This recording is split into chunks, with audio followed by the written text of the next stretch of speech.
Can you take a piece of wood and turn it into a bookmarker? We're about to find out. Put your hearing protection on. Wife's tired of repeating herself all the time.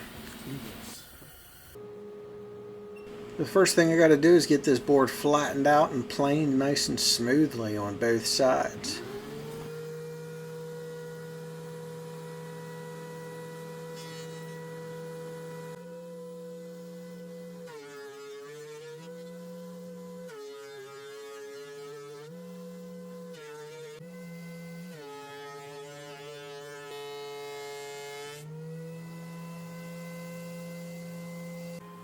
Then we'll go ahead and put a straight edge on this thing before we go to the table saw and cut it down to width.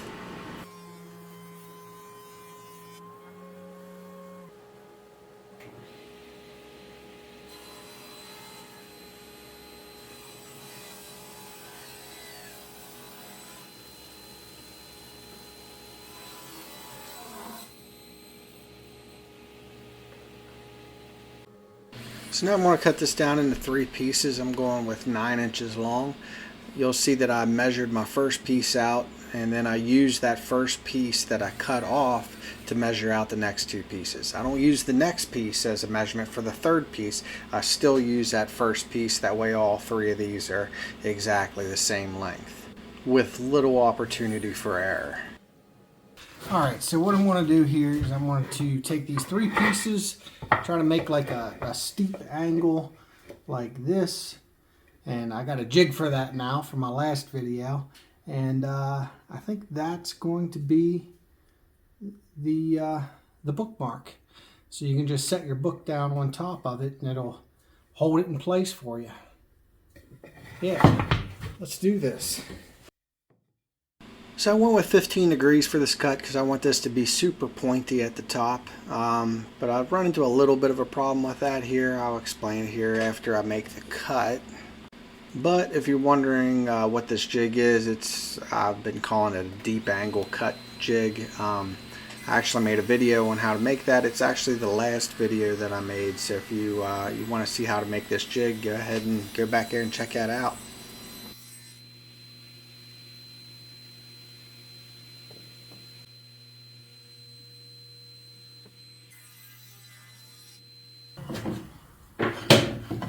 Turns out this piece may be a little bit thick for that angle. I'm still going to commit to it. I'm just going to have to run this thing through. I think I'm going to use the drum sander to get it down to the proper thickness for that angle. There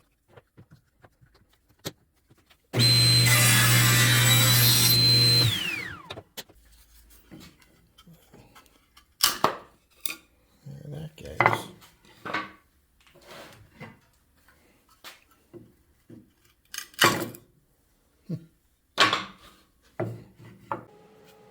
Alright, so I'm using the drum sander instead of the planer to get these down to the thickness because they're a little bit short of pieces. They're starting to get to that edge of shortness where if you stick it in a planer, you risk it getting chewed up and just spit out at Mock Jesus. And we don't want any of that noise. And because of the way the drum sander works, it is a safer choice for shorter pieces. Now there is a such thing as too short for this too, so if you end up a couple inches shorter than this, then we probably don't want to use that either. We just want to start over with a fresh piece of wood.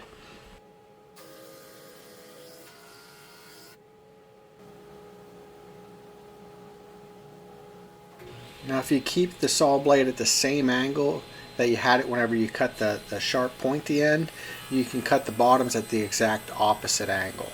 So that's what we're going to do here so that they stand up nice and straight.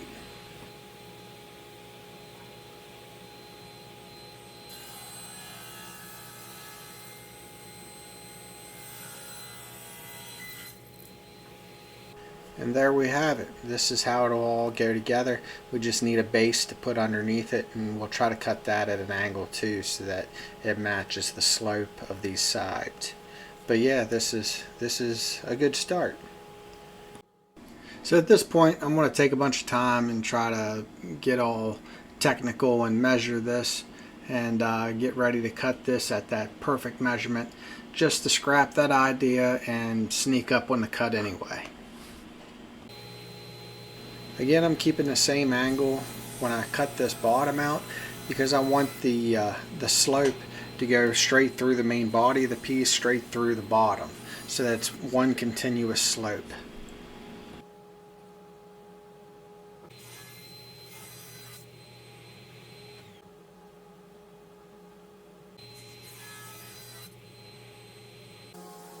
It's going to be nearly impossible to sand these components on the inside once everything's glued together. So it'd be way easier to get that sanding done and out of the way before doing the glue up. So that's what I'm doing here. For this glue up, it's pretty important to make sure that we don't have any squeeze out that squeezes out in the middle of this piece. So you want to kind of stay away from the edges where it's going to come together right in the middle of the piece, or keep the glue nice and thin where it's going to come together. Because if you have squeeze out in the middle, once that's glued up, it's going to be really hard to address that. So yeah, use some caution when gluing this thing together.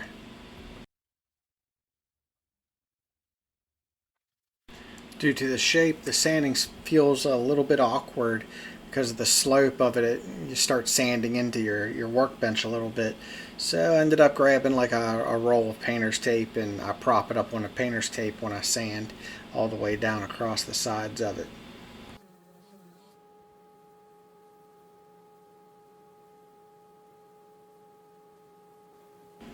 So with this glue up, I have a few small gaps in my glue up here, so I'm going to address that in kind of a quick and dirty way. I want to rub some wood glue across the crack and try to get that rubbed into the crack a good bit. And then I'm going to let it sit for a bit, not a lot, just a little bit, just enough that it starts getting a little tacky. We don't want it to dry out. And then I'm going to start sanding it off. The idea of that is the sanding is going to create some sawdust, and it's going to grind that sawdust into the wood glue that's in that crack so that it matches the color of the rest of the piece, and hopefully you won't be able to tell that there's a crack there. A little bit of a better way to do this would be to put some of it on a piece of cardboard or something, then get a bunch of sanding sawdust from the same material and then mix that in while it's on the cardboard. That way you're sure that you got a good bit of sawdust mixed in with that wood glue. That way it gets a good solid match. We'll finish up with some more sanding and then take the handheld piece of paper and go ahead and soften all the edges up around it. I'm going to go ahead and use one of my favorite kind of finishes to finish this. It's teak oil. It's real easy to apply, and it's also real easy to repair if you ever need to repair it.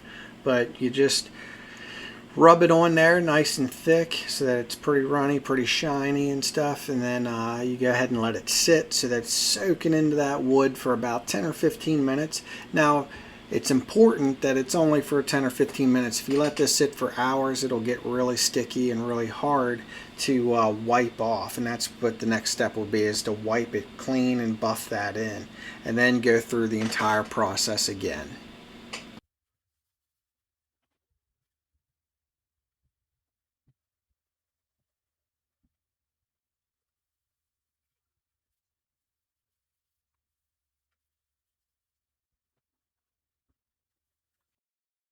And this is what that wet shine looks like as you're letting it soak into the wood for about 10 to 15 minutes. And I'll give it that final hand buffing. I'll let it sit overnight, come back tomorrow, and see what it looks like. Alright, so there we have it. It is holding a book. There's a test that I really want to do. So you got like 5 pages left. Well, yeah, it holds it pretty well. It's not falling off. That's great. So you start your book and you're 5 pages into it and you want to take a break. Wow. Yeah. It's holding it well, not falling off. So there you have it. A bookmark out of a piece of wood. Go make you one. So this was a super easy project to make. You might need that deep angle cut jig that I used to make this. That's in the video previous to this one. So go back and check that out. But once you have that jig, this is a super easy project to make. And it's perfect. It's for the book lover that's in your family, or for you yourself if you're a book lover. This is awesome to put on the desk or put beside the book nook, and you can go ahead and just stick your book up there and walk away if you need a break. So if you like this video, go ahead and do me a favor and hit that like button. If you want to see more videos like this, hit subscribe and check out some more content. Until next time, make something awesome.